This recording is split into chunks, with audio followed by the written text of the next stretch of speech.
Welcome to the Natural Super Kids podcast, where you will discover practical strategies to inspire you to boost the health and nutrition of your kids. I'm Jessica Donovan, a qualified naturopath specialising in kids' health, and I want to make it as easy as possible for you to raise healthy and happy kids. Let's get into it.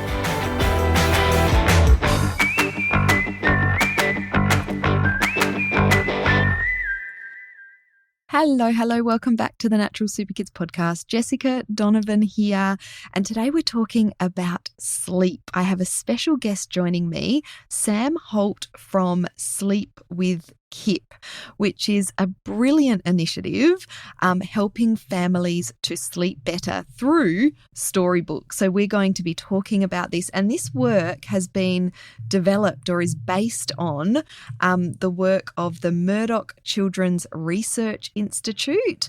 It's, research based, it's clinically validated, and I just love that they've translated that clinically validated evidence into story to help kids, to help empower kids to learn the skills through story to be able to sleep better. So I really enjoyed this conversation with Sam. If you're interested in getting your hands on these Sleep With Kip books, make sure you head on over to the show notes and you can follow the links that we have in there to find out more. Here's Sam. Welcome to the podcast, Sam. Thanks for having me. Can you start off by telling us a little bit about you and the work that you're doing?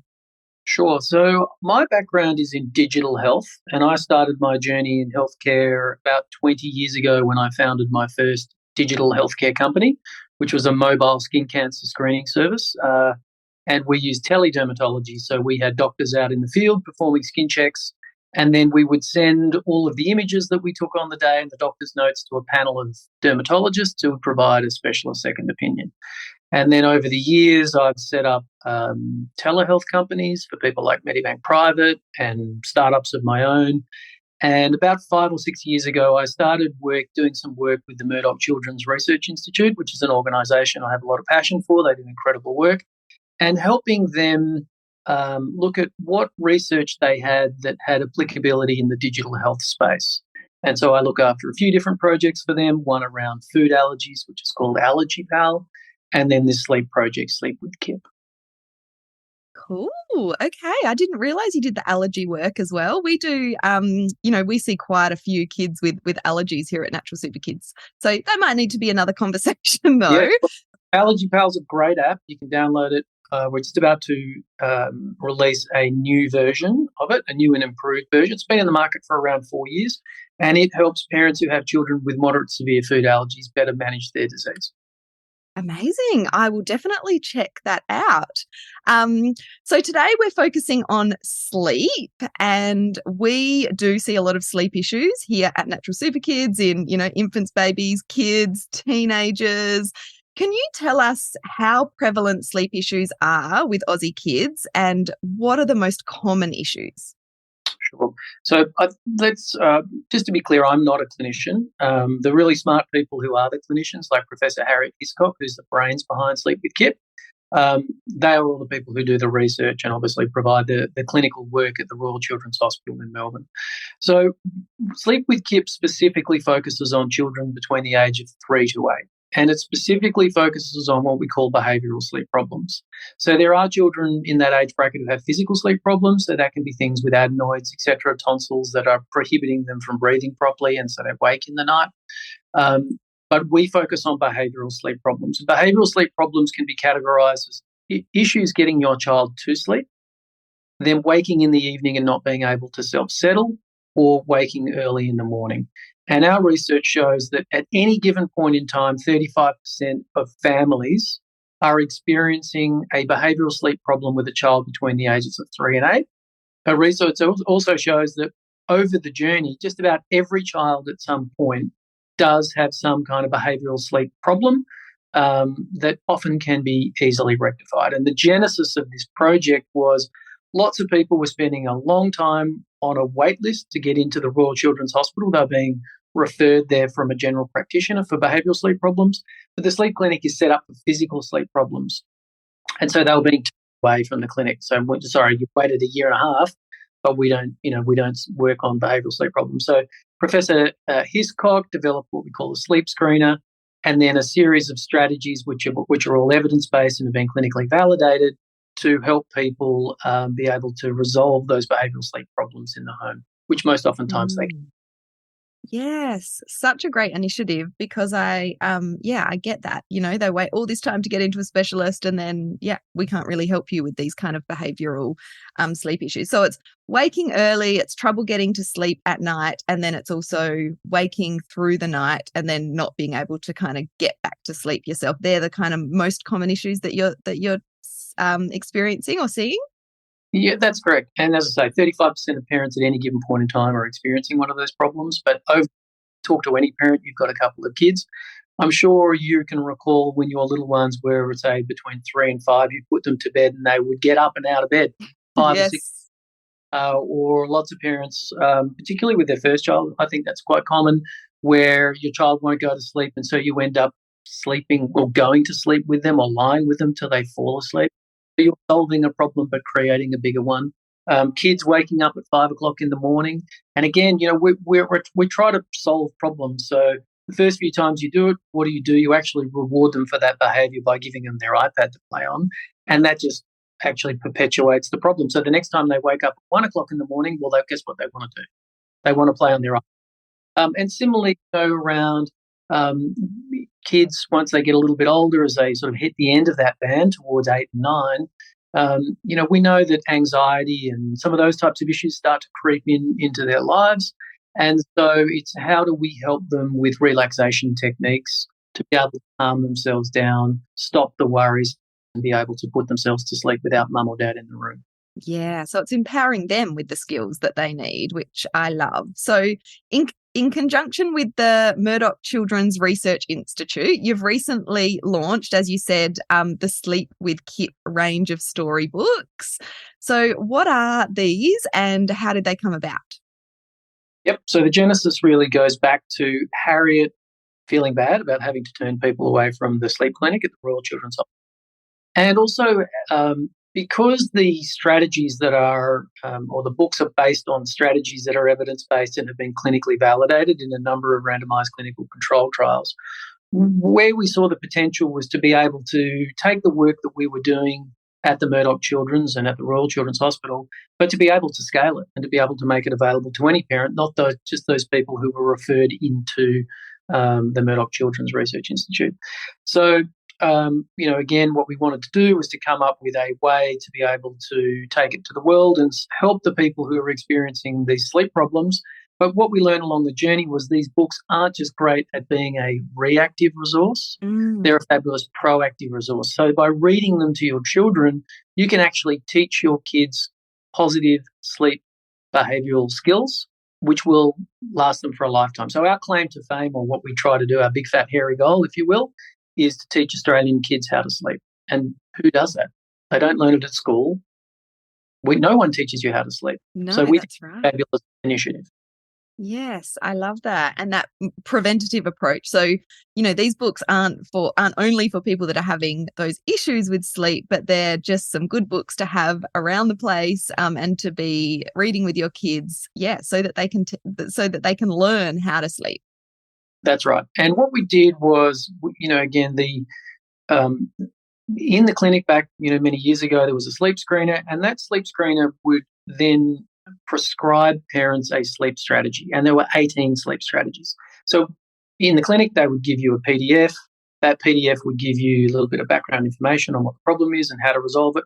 But it would really require you to go home and do some homework. And so what we tried to do with the book range, it's a series of 6 books, and we've distilled those 18 strategies down into 6 books. And those 6 books cover those 3 buckets: trouble with the child falling asleep, trouble if they wake in the night and they can't self-settle and put them back to sleep, or if they wake early. And across the range of these 6 books, again, you can sit down with your kids. We design them so that they're fun for parents to read. There's lots of, little funny adult humour in there. I don't know about you, but I find I gravitate with kids' books to the ones that I like reading. Definitely. That was how do we create a series of books that kids will love, but parents will enjoy reading as well. And we really wanted to, foster what we know is best practice, and that's parents reading to their little kids at night. And so it fits really well into these are books that really should, we hope, become a part of the parenting curriculum, if you will, and will be just as prevalent in the home as perhaps something like the Gruffalo or some of these well-known kids' books are. Yes, I love it. Such a clever idea. So tell us about one of these specific sleep strategies within one of these books. How does it work? Well, two strategies which I think everyone can empathise with. At some point, we've all had a child who we put to bed and they get out of bed a dozen times. Yes. And drives you bonkers, right? They want to kiss, they want to cuddle, they want to go to the toilet, they want something to eat, they want to chat, a hug. I mean, their excuses are endless. Yeah. And so there is a book called The Old Bedtime Pass Puncher, and that revolves around a strategy called the bedtime pass. Now, the bedtime pass is all about the book tells the story of the child. You get this one pass, and it's like a train ticket. And so in the book, Kip, who is our central character, there's a little girl, Molly, I think, in the old bedtime pass puncher, and she wakes up and she wants to go and see her mum. And Kip asks her, what is it you want? She goes through all the excuses. And Kip says, well, you need to meet my old friend, the bedtime pass puncher. And he introduces to her the concept of a bedtime pass. And he helps her work out, well, how is she best going to use that bedtime pass? And she determines, after she's gone through all the excuses around what she might get up and use that pass for, what she really wants is a cuddle for mum. And so she goes out there and, she hands the pass to mum, mum gives her a cuddle and she goes back to bed. Now, what I love about it from a parent's point of view is what the books do is they give us a language, a shared language that we now have with our kids that we can talk about the problem with. So it's really hard when you're a tired parent, A, to get your craft skills on and to come up and make a beautiful bedtime pass. So we do that for you. And secondly, we don't all have the storytelling gene. And so how do you take that strategy and turn that into a kid's story? Well, we've done all that work for you. So now when the child is going to bed, you now have this common reference where I can say, now you remember Kip and the bedtime pass, and here's your bedtime pass, and remember what Molly did.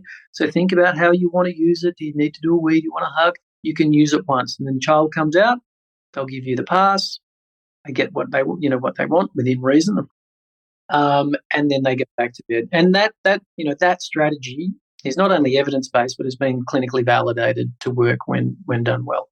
And another one, which again we've all experienced at some point, is when our children go through a period of really early waking. Now that might be 5 o'clock, it might be 4 o'clock. And again, what is common in parents, and I was absolutely guilty of this, is we might, because we're tired, we want to go back to sleep, we might make the mistake of letting them watch TV or letting them get on an iPad, right? And that's just a problem today, but creates a bigger problem, because what happens next time when they wake up at 1 o'clock in the morning, they don't know the difference between 1 o'clock and 5 o'clock. They want to be able to be rewarded for their behaviour by being able to play on the iPad. So that story is called Slug Dad and Monster Mum. And again, that's Kip, where the little girl in this story wakes up and she wants to go and visit mum and dad, and Kip introduces this concept, well, don't wake up mum and dad because dad becomes a slug and he can't do all the fun things like kick footy and do blah, blah, blah. I love it, yeah. Cranky, and she becomes a monster mum in a fun way. Some mums have got a little bit cranky with us for saying, why'd you make the mum the monster?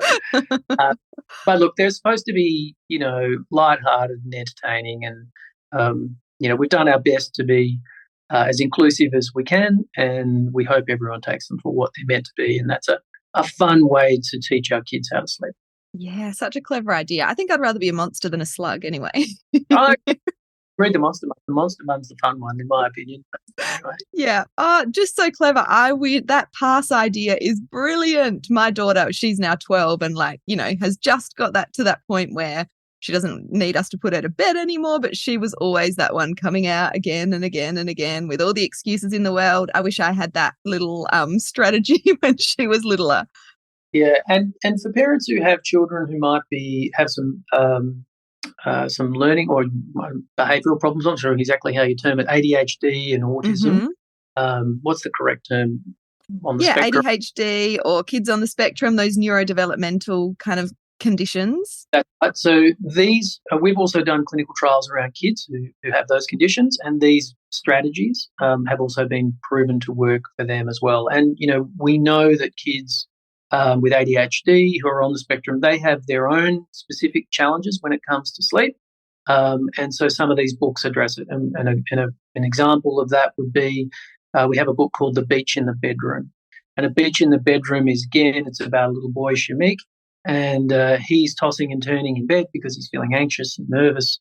And Kip teaches him a relaxation strategy, and together they build a beach in Shamik's bedroom, and Kip helps him with the visual imagery of the fluffy sand and the nice warm towel and the sea breeze. And these are things which are done and taught by paediatricians in clinic, and I'm sure nurses and other fantastic sleep clinicians.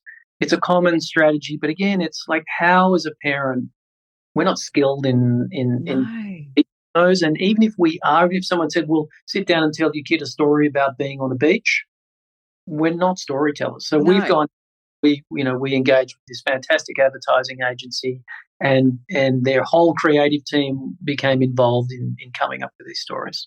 Yeah, such a clever idea. And I know from, my parenting experience, like stories are always such an effective way to get a message across to kids, but coming up with those stories can be really tricky. So I just think this is so clever. So you've given us so many great examples, and I'm sure we have listeners like thinking, where can I get these books? So can you tell us how people can access these incredible books? So our goal is to ensure that every Australian family can get get their hands on them. And we acknowledge that not everyone has the willingness or the ability to pay for the books. Mm-hmm. So there are many ways that we've set up that folks can access them. So the first way is you can go to our website, sleepwithkip.com, and there you can purchase the books and we'll ship them directly out to you. And we launched them in July of this year, and we got a really fantastic media uptake, and we pre-sold 16,000 copies. And we didn't think we'd ever sell that many copies in its lifetime. So amazing. So you can do that. We sell many of them in that way. And the other way is we've set up distribution through the library network. So you can go into your community library, and if they don't have them, they're already stocked in many community libraries across the country and school libraries. You can ask your school librarian or your community librarian to order them for you, and they will either borrow them from another library or they can order them in from their distributors. And then the third way is we're working on some relationships at the moment where we will charitably gift those hard copies of books back into the communities of need. So we're working with people like the children and family health services around the country and other groups who have those networks where they can do some charitable giving. Amazing. You really are covering all bases. I love it. And we will make sure you can also watch them. So there's a fantastic platform called the Storybox Library. I don't know if you've come across that. No. So it's called storyboxlibrary.com.au, and that is a library where you can go and see all the kids' books, and they're read either by actors or famous people or just people who are really good at reading kids' stories. Now, our books are actually in front of the paywall, so you can go and you can watch them for free. Okay. There are links to the stories on our website. So again, that's probably not. It's a really good way to if you're traveling, to be able to access the stories if you don't want to lug the books around, or if you can't access them but you want to, read them with your kids during the day. I would just encourage you not to do it directly before bed on your phone, because that can, of course, create its own issues. Yeah, definitely. Really good point. And we'll make sure all of those links are in the show notes to make it nice and easy for people to find those. Thank you so much for joining me. Such a great initiative project. And I'm sure many of our listeners will be keen to get their hands on these books. So thanks so much, Sam. Really appreciate the opportunity. Thanks.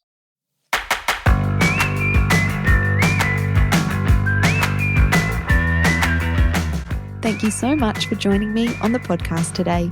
Head on over to our website, naturalsuperkids.com for the show notes for this episode, as well as a whole heap of inspiration to help you raise healthy and happy kids.